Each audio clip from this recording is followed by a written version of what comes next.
সুপ্রিয় দর্শক, আসসালামু আলাইকুম। সবাইকে স্বাগত জানাচ্ছি আজকের গুরুত্বপূর্ণ সংবাদে। প্রথমেই জানিয়ে দিচ্ছি সংবাদ শিরোনাম, পরে বিস্তারিত। আর্জেন্টিনার বিশ্বকাপ দলে থাকছেন কারা, দল ঘোষণা কখন?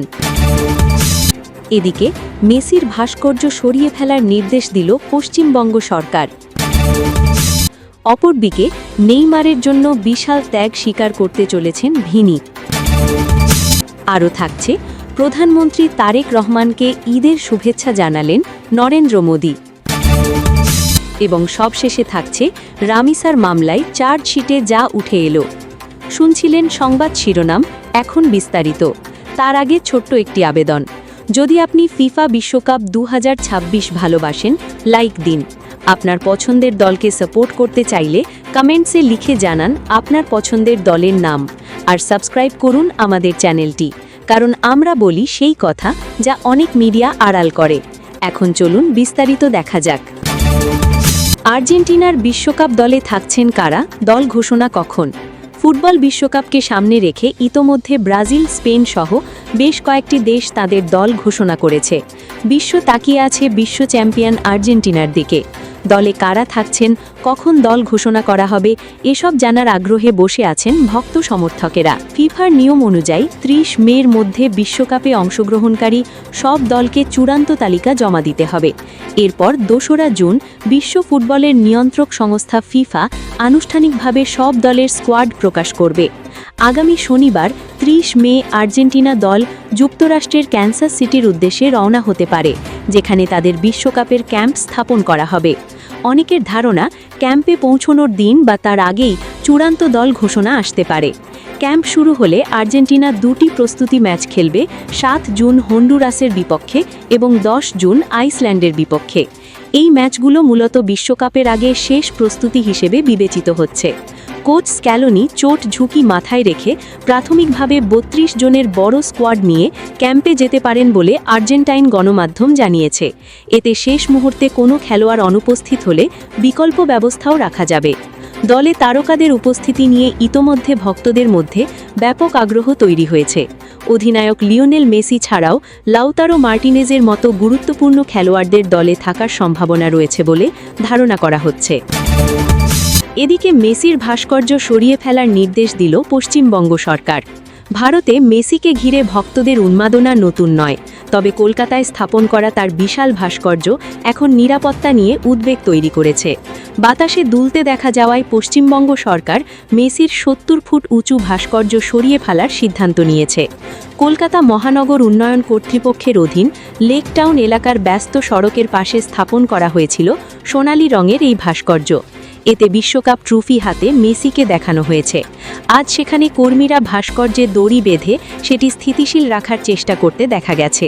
গত ডিসেম্বরে গোট ট্যুর অফ ইন্ডিয়া উপলক্ষে ভাস্কর্যটি উন্মোচন করা হলেও কয়েক মাসের মধ্যেই এটি নিয়ে নিরাপত্তা শঙ্কা তৈরি হয়েছে। পশ্চিমবঙ্গের আইন প্রণেতা শরৎব্রত মুখার্জি জানিয়েছেন, সরকারি প্রকৌশলীরা ভাস্কর্যটিকে ঝুঁকিপূর্ণ হিসেবে চিহ্নিত করেছেন। তাদের পর্যবেক্ষণে দেখা গেছে যে এটি বাতাসে দুলছে এবং যে কোনো সময় দুর্ঘটনা ঘটতে পারে। তবে ভাস্কর্যটি সরানোর কাজও সহজ হচ্ছে না।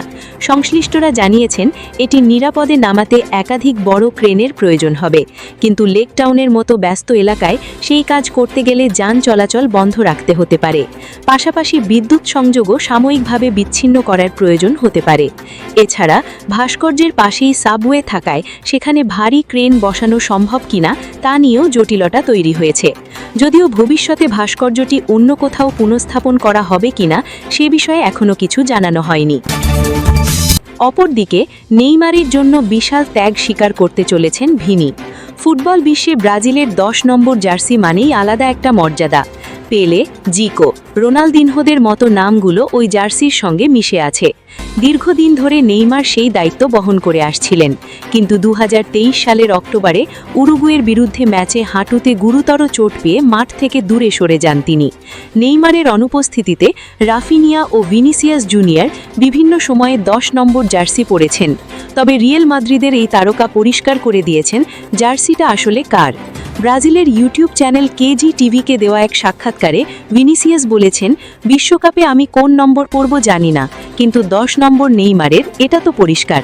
স্যান্টোসের হয়ে খেলতে থাকা নেইমার এখন আবার ব্রাজিল দলে ফিরে এসেছেন, তাই ভিনিসিয়াস 7 নম্বর জার্সিতে ফিরে যাবেন বলেই ধারণা করা হচ্ছে। ব্রাজিলিয়ান সাপোর্টারদের কাছে এই মুহূর্তটা অনেক আবেগের, কারণ 10 নম্বর জার্সির ভার কতটা ভারী সেটা তারা সবচেয়ে ভালো বোঝেন। বিশ্বকাপ এখন দরজায় করা নাড়ছে। এই সময়ে ভিনিসিয়াসের এই সম্মান দেখানো প্রমাণ করে যে ব্রাজিল দলের ভেতরেও নেইমারের জায়গা এখনও অটুট আছে। আরও থাকছে, প্রধানমন্ত্রী তারেক রহমানকে ঈদের শুভেচ্ছা জানালেন নরেন্দ্র মোদী।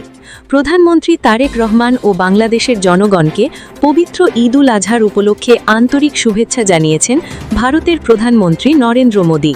প্রধানমন্ত্রী তারেক রহমানের কাছে পাঠানো এক বার্তায় ভারতের প্রধানমন্ত্রী দুই প্রতিবেশী দেশের মধ্যে জনকল্যাণমুখী সহযোগিতা আরও জোরদার করার বিষয়ে নয়াদিল্লির অঙ্গীকার পুনর্ব্যক্ত করেন। ঢাকাস্থ ভারতীয় উচ্চ কমিশনের বরাদ্দ দিয়ে জানানো হয়, বার্তায় মোদী বাংলাদেশের ভ্রাতৃপ্রতিম জনগণকে ভারতের জনগণ ও সরকারের পক্ষ থেকে শুভেচ্ছা জানান। বার্তায় মোদী লিখেছেন, এই পবিত্র উৎসব ভারতের সমৃদ্ধ ও বৈচিত্র্যময় সাংস্কৃতিক ঐতিহ্যের একটা অবিচ্ছেদ্য অংশ।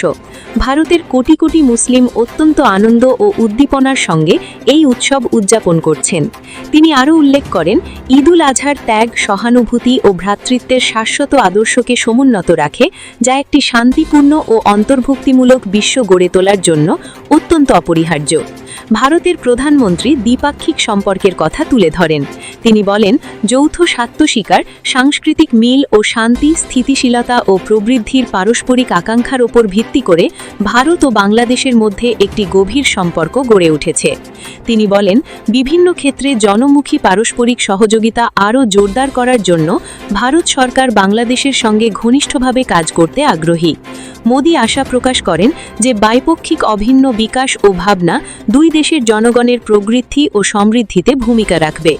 নরেন্দ্র মোদী বাংলাদেশের প্রধানমন্ত্রী তারেক রহমানের সুস্বাস্থ্য ও কল্যাণ কামনা করেন এবং সেই সঙ্গে বাংলাদেশের জনগণের নিরবিচ্ছিন্ন অগ্রগতি ও সমৃদ্ধি কামনা করেন। এবং সবশেষে থাকছে রামিসার মামলায় চার্জশিটে যা উঠে এলো।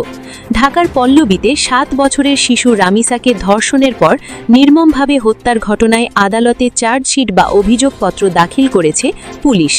তদন্তকর্তার জমা দেওয়া এই চার্জশিটে উঠে এসেছে গা শিউরে ওঠার মতো সব চাঞ্চল্যকর ও ভয়াবহ তথ্য। ঢাকার চিফ মেট্রোপলিটন ম্যাজিস্ট্রেট আদালতে চার্জশিটটি জমা দেন মামলার তদন্তকর্তা ও পল্লবী থানার উপপরিদর্শক মোহাম্মদ ওয়াহিদুজ্জামান। পরবর্তীতে মামলাটি বিচারের জন্য ঢাকার শিশু সহিংসতা দমন ট্রাইব্যুনালে স্থানান্তরিত হয়।